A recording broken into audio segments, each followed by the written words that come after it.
नमस्कार दोस्तों, जय श्री महाकाल, जय भोलेनाथ। दोस्तों, स्वागत है आप सभी को हमारे इस न्यू राशिफल वीडियो में। तो मिथुन राशि वालों, बेटा लो खुल गया तिजोरी का ताला, बनेगा तुम करोड़पति। जी हाँ दोस्तों, क्योंकि इस तिजोरी में लाखों की संपत्ति पड़ा है और वह बड़े ही भाग्यशाली होगा जिसे यह तिजोरी हाथ लगेगा। जी हाँ दोस्तों, लेकिन यह वीडियो को पूरी तरह देखना होगा, तभी आपको यह तिजोरी हाथ लगेगा। क्योंकि इस तिजोरी को पाने के लिए आपको कठिन तपस्या करनी पड़ेगी। जी हाँ, और आपको मेरे बताए हुए रास्ते पर चलना होगा, तभी आप यह हासिल कर पाएंगे, नहीं तो कभी नहीं। जी हाँ दोस्तों, मेरे हुए बताए हुए रास्ते पर चलना होगा, तभी यह आपकी जिंदगी में आने वाले कल को बदल कर रख देंगे। और बता दे कि अगर आप महादेव के सच्चे भक्त हैं तो अपने इस प्यारे हाथों से कमेंट बॉक्स में जय श्री महाकाल जरूर लिखे। और साथ ही अगर आप नए हैं तो चैनल को सब्सक्राइब कर ले और नोटिफिकेशन को ऑन कर ले, ताकि हमारा हर अपडेट आपको मिलते रहे। जी हाँ दोस्तों, आइए जानते हैं कि आपको कैसे मिलेंगे लाखों की संपत्ति। क्योंकि किस्मत पलट चुका है और आपके तो भाग्य ही चमक उठा है, क्योंकि आपके ऊपर स्वयं प्रभु की आशीर्वाद से आपको बता दें कि जिस इंसान को कभी अंधेरे की रात में कहीं निकलते समय अगर आपको डर लगता है और घबराहट और महसूस होता है, तो आपको बजरंगबली का नाम अवश्य लेना चाहिए। क्योंकि इनके नाम से ही भूत, पताल और सब डर जाते हैं। जी हाँ, क्योंकि संकट हरने वाले संकट मोचन को ही बजरंगबली मानते हैं और उनके भक्त हैं। तो कमेंट बॉक्स में जय बजरंगबली जरूर लिखें। तो दोस्तों, क्षमा धर्म है, क्षमा यज्ञ है, क्षमा वेद है और क्षमा शास्त्र है। इसको जानने वाला सब कुछ है। क्षमा करने का योग्य वो होता है जिसमें जीवन में सफलता प्राप्त करने के लिए, यह तो सब जानते हैं कि अच्छे विचारों से जीवन में सुख शांति व सफलता आती है। इसलिए आपको हर रोज मंदिर में जाकर बजरंगबली की पूजा करना चाहिए। जी हाँ दोस्तों, और यह पूजा आपको मंगलवार और या शनिवार, ये दोनों ही आपको पूजा करनी चाहिए। जी हाँ, आप भी बड़े ही शुभ चिंतित होंगे, क्योंकि आपके जीवन काल में स्वयं प्रभु की आशीर्वाद से आपको यह मौका हाथ लगा है। और बता दी कि आपको आने वाले कल को बहुत ही बड़ी खुशखबरी लेकर आएंगे आप। और मुसीबत पड़ने पर रास्ता खोजन वीरता है और वाहना खोजना कहलाता है।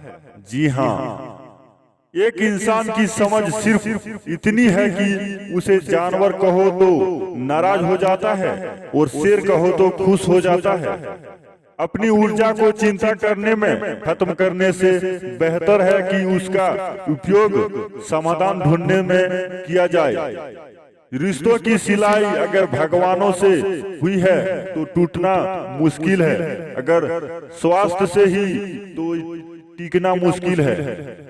प्रभु कहते हैं कि तुम किसी का कुछ नहीं बिगाड़ना, मैं तुम्हारा कुछ नहीं बिगड़ने दूंगा। जिस समय कोई समस्या जन्म लेती है, उसी समय समाधान भी जन्म लेता है। बुरों के प्रति बुरा बनने में ही बल्कि उनसे दूर रहने में भलाई है। यदि आप धीरे चलकर नहीं रुक रहे हैं तो यकीन मानिए आप सबसे तेज चल रहे हैं। जो व्यक्ति अच्छी आदतों का आदी हो जाता है, उसे सफल होने से कोई नहीं रोक सकता। जी हाँ, और भगवान कहते हैं कि बेटा तुम करता है वही जो तू चाहता है, लेकिन होता है वही जो मैं चाहता हूँ। तो भगवान ने बोला कि बेटा तू कर वही जो तू चाहता है और होगा वही जो मैं चाहता हूँ। जिस व्यक्ति ने कभी कोई गलती नहीं किया, उसने कभी कोई नया करने की कोशिश नहीं की। भाषाओं का अनुवाद हो सकता है, भगवानों का नहीं। इनमें समझना पड़ता है। सही फैसला लेने काबिलियत नहीं है, फैसला लेकर उसे सही साबित करना काबिलियत है।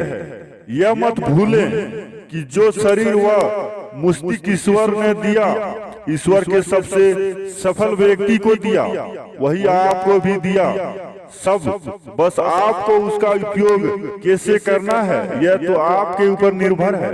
इतनी शक्ति हमें देना दाता। मन का विश्वास कमजोर होना, हमें नेक रास्ते हमें हमसे भूल कर भी कोई भूल ना होना। जो व्यक्ति अच्छी आदतों को लेकर आदी हो जाता है उसका सफल होने से भगवान भी चाहिए तभी हो सकता है, नहीं तो नहीं होंगे। जी हाँ दोस्तों, धार्मिक मान्यताओं के अनुसार सुबह सुबह भगवान के दर्शन करने से पूरा दिन अच्छा बीतता है, तो देर किस बात की। सुप्रभात का संदेश आपके वीडियो माध्यम से भेजा गया है, क्योंकि अपना और अपने प्रियजनों का दिन मंगलमय हो। जी हाँ दोस्तों, जीवन में प्रगति तथा खुशहाली पाने, पिछले जन्मों के कर्म दोषों से छुटकारा पाने के, करियर में आ रही रुकावटों से निजात पाने के, पारिवारिक जीवन में हो रहे कलेश को शांत करने तथा उसकी इच्छाओं की पूर्ति के लिए मार्च 2024 यानी कि पोषकृष्टि तिथि पर यह नवग्रह शनिवार मंदिर जैन के उच्चारों द्वारा आयोजित स्थापित की गई है। जी हाँ, दोष शांति पूजा एवं शिव महाशिव के भाग लेने के लिए श्री मंदिर आपको हार्दिक अभिनंदन करता है। पिछले जन्मों के किए गए पाप कर्म, उससे उत्पन्न कर्म दोषों के कारण जन्म कुंडली में स्थापित दोष बनता है। स्थापित दोष यानी कि राहु शनि का किसी भी एक ही राशि के साथ में उपस्थित होना या किसी भी तरह से कुंडली में राहु शनि का संबंध होना।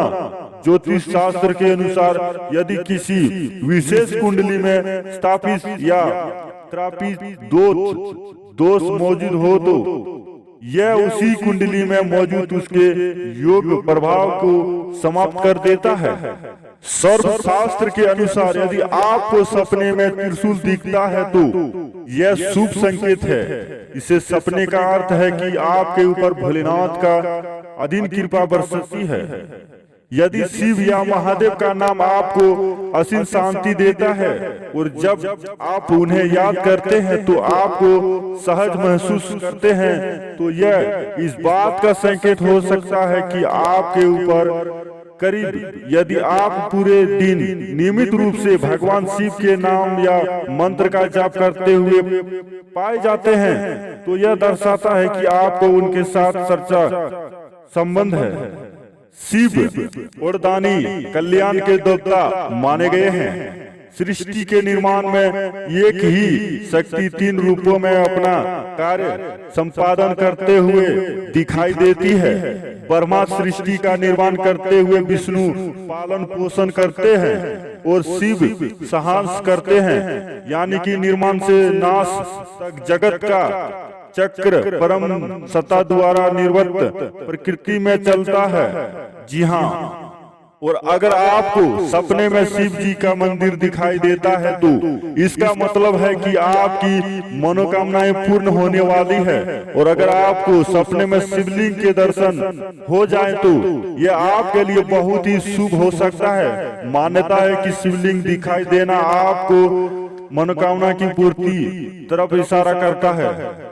अपने मन को शांत करने और अपना ध्यान भगवान शिव पर केंद्रित करने के लिए कुछ गहरी सांसें ले ओम नमः शिवाय मंत्र का जाप शुरू करें, जो एक शक्तिशाली और प्राचीन मंत्र है जो भगवान शिव की आशीर्वाद और सहायता का आह्वान करता है। अपने मन की आंखों में भगवान शिव की कल्पना करें और उनके गुणों पर ध्यान केंद्रित करें जिनके लिए आप उनकी मदद चाहते हैं।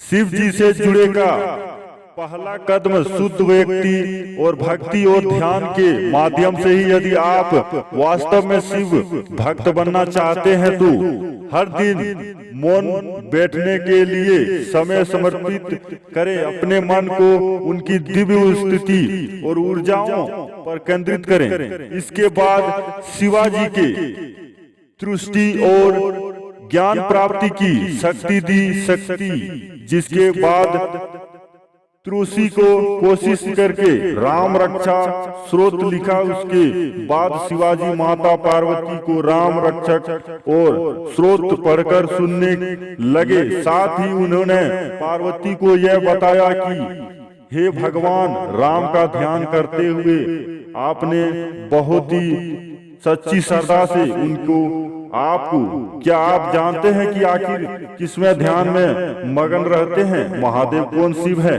बेटा आप भी महादेव के ध्यान में रहे और उनके सच्ची श्रद्धा से उनकी पूजा करें, आपके हर मुराद पूरी करेंगे।